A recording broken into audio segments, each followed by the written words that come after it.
when I'm demonstrating this area here, I'm going to probably refer to each of these little sections as Ys. It just makes it easier to explain it. But I'm going to bring my needle up at the top left part of that upper Y shape.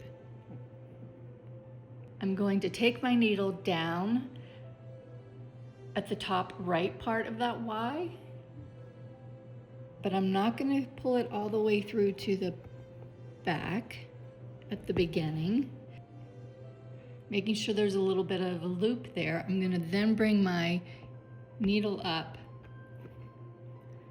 at the bottom part of that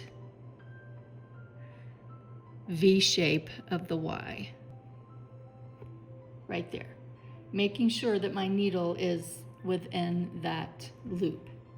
And now I can pull it all the way to the front. And I'm going to take a straight stitch to form that bottom part of the Y. And I'm going to take the needle all the way to the back with that straight stitch. So for these two leaves, you're just going to follow the lines that are marked on the pattern, coming up at the top left, going down top right, pulling your thread partially, bringing your needle up from the back at the base of that U or that V or the top of the Y, making sure that the thread is underneath the needle when you pull it through all the way to the top. And then take a straight stitch to the back.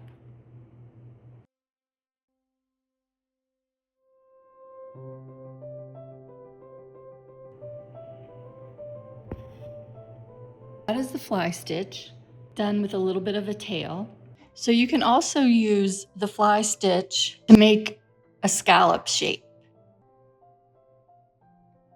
So I'm bringing my needle up at the top. I'm considering this little U shape as my first stitch. So I'm bringing it up at the top left,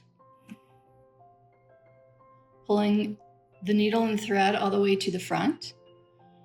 All right, so I've got my thread pulled up the top left of where my shape's going to be, taking my needle down top right, pulling it partially to the back.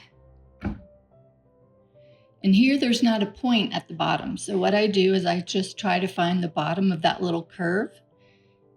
And that is where I'm going to bring my needle up, making sure it's inside that loop, and then pulling it all the way to the top, pulling it all the way through.